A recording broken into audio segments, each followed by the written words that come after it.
Now, it's easy to look at this and we sort of point the finger and we write off Michal as being completely foolish. But the truth of the matter is that all of us probably care more about our appearances than we realize. Right? We do seek honor in the eyes of other people, don't we? I mean, we care a lot about what people think of us. We want to earn their respect, whether it's professionally, whether it's personally, whether it's in your family, whether it's in your home, in your community. For some of us, when we are criticized, it's not that just that it hurts your feelings. I mean, that's normal. But when we're criticized, it's like it goes right to our heart and it just destroys us inwardly. Or the flip side of that, when we succeed at something, it goes right to our heads. And we want to brag about it. And we want to maybe we don't do it, but we are tempted to throw it in the face of other people. Look what I did.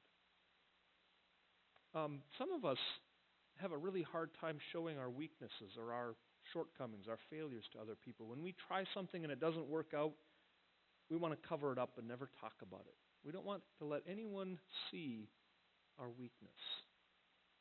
We want to put on that appearance that we have it all together, that we're strong. My high school reunion would be next summer, 20-year high school reunion. If they do anything, I have no idea if they're going to have any kind of dinner or anything like that. But partly because of the experience I had in middle school and that, there's a part of me that says I want to go to the high school reunion and tell everybody things that I've done just to prove myself. You see, that's seeking honor.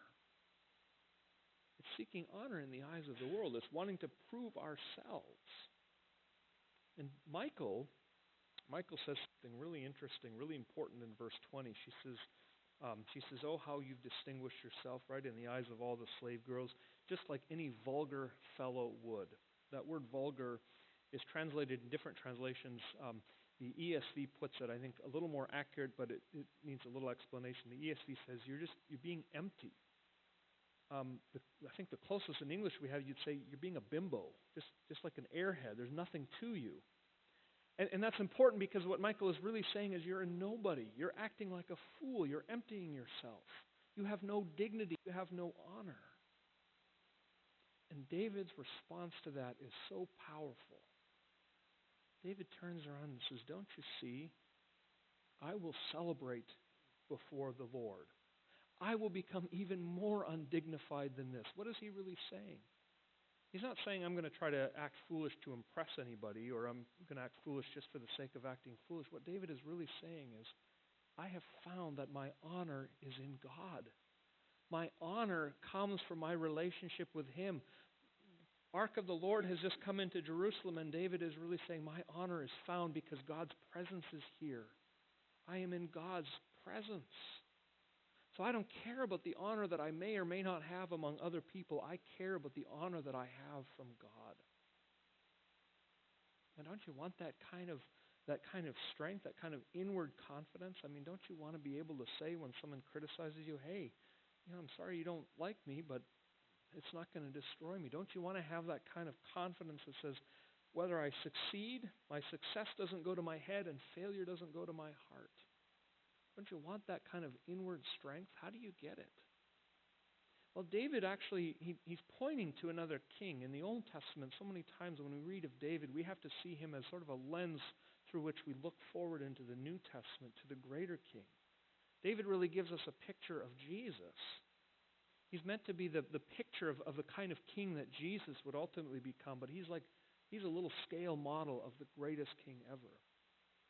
And what David is doing here gives us really a picture of ultimately what Jesus does on a far greater scale, because Jesus is the kind of king that was creator of heaven and earth. You talk about having a position of honor. He was over all things, by whom, for whom, through him, everything was made. Jesus was king over everything. And yet Philippians 2 reminds us that Jesus didn't consider equality with God something to be held on to, but Jesus sets it all aside. He empties himself. He became far more undignified, didn't he? He was born into a barn. He was raised in poverty. And at the end of his life on earth, he was put on trial and condemned and hung up on a cross, stripped naked and beaten until he died. He became undignified all the way to death. He emptied himself. Right? David says, hey, Michael says, you're really just an empty fellow. Jesus became far more empty than that. And why did he do it? He did it so that you and I might be clothed in the honor that comes through Christ. So that you and I might have the only honor that really matters. So that you and I might know that when God looks down on us, he holds us in the highest esteem. He holds us as his children. There's no honor greater than that. And when you believe that, when you hold on to that, you can say to the person who criticizes you, well, sorry you don't like me, but that doesn't change how God sees me. When you fail at something, you can say, well, that's frustrating, it's discouraging, it's disappointing, but it doesn't change the honor I have from God.